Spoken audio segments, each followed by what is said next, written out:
particular engine has the number 1 cylinder here. So we're going to do our piston to valve clearance check with the head on the driver's side.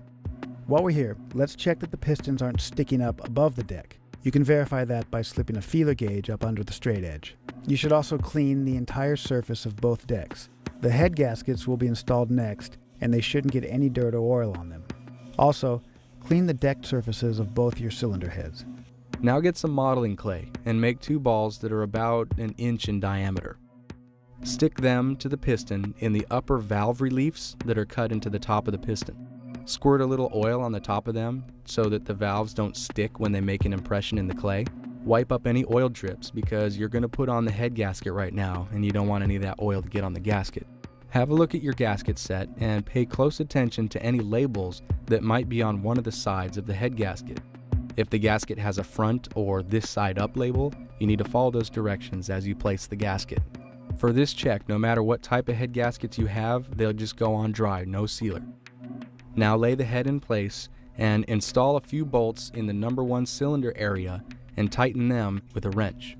Don't tighten the bolts very much. You can't reuse a head gasket that's been torqued once before. Next, put a little oil on the sides and bottoms of your lifters and slide them both in. Install your 2 push rods and rocker arms with their pivots and nuts. Don't tighten the nuts yet though. This is where we'll adjust the valve lash for the number 1 cylinder. For the remainder of the rebuild, you should have a crank turning socket or some other method to roll the crank over by hand. Roll the engine over in the direction of its normal rotation. Most motors go clockwise.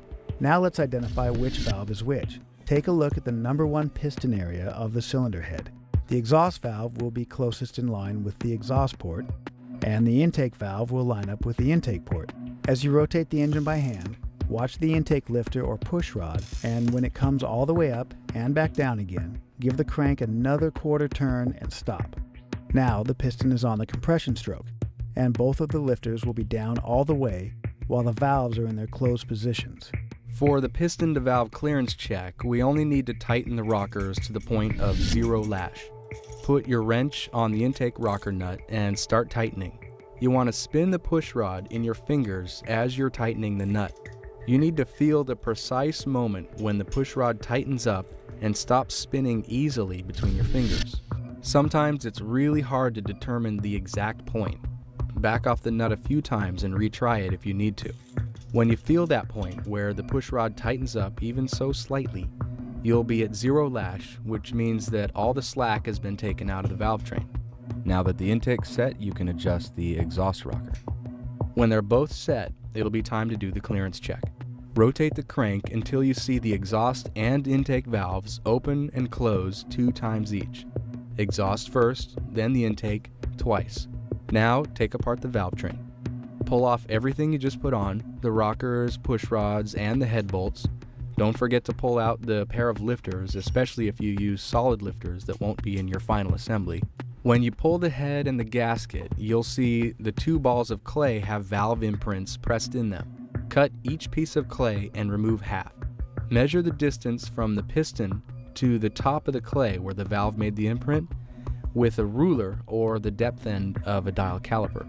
The clearance should be at least 100 thousandths of an inch for the exhaust and 80 thousandths for the intake. If this measurement checks out, there's no danger of your valves contacting the piston once your engine is heated up and running when you start it up. After you've cleaned off the piston, put the same gasket and head back on the driver's side with a couple bolts. Do the same for the other side, and when they are secured in place with a few hand-tightened bolts, clean off the intake manifold surfaces of both heads.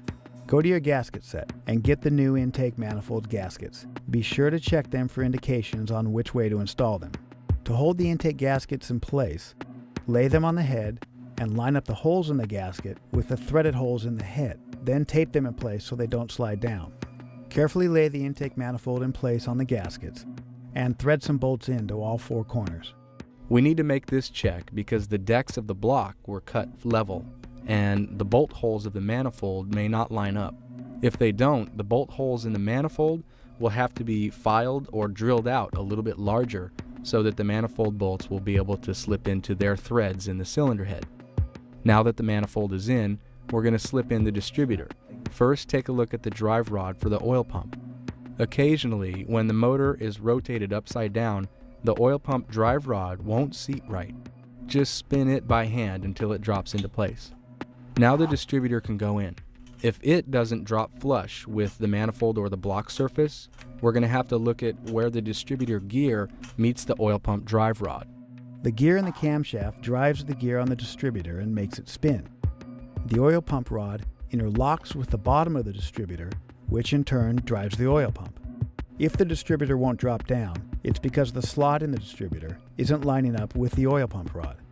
With no oil pan in place, you just spin the oil pump rod until everything lines up, and the distributor will drop in place. It should be flush with the block or intake surface. Later on in the final install, we'll show you another method to do this because the oil pan will be in the way. Now let's take a look at the rest of the tin parts. First, sit the valve covers on without their gaskets. Make sure that they're flat all the way around and that there's no interference for them to seat in place. Now grab your valve cover gaskets and make sure that they're going to fit as well with the valve cover installed. Then try the timing cover to make sure that nothing got bent too badly when you pried it off.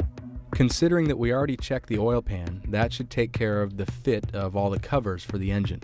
If everything we've done so far checks out, take it all apart. You'll want to make sure that your valve train parts all make it back to their spots in the organizer tray and that the gaskets go back into their packages so that they can stay clean. The pistons can go back in their tray, and any bolts that you pull should go back to their homes as well in the bins. Once the crank is out, we like to wipe off our main bearings and put them in a bin away from any dust that could collect on them. The same goes for the rod bearings. Of course, use extreme caution while you're pulling the cam. You don't want to scratch up your nice bearings. All that's left to get this thing ready is some paint. We normally like to build an empty shell of the long block and paint everything. We'll show you in reverse so you can see what great results this method has. You're going to want to put all of your external covers back on for the painting session. Put in all the bolts you want to have painted, but make sure you securely tighten at least 4 bolts for the heads and on the intake. You don't need any gaskets or internal parts. No crankshaft, no rods, and no camshaft.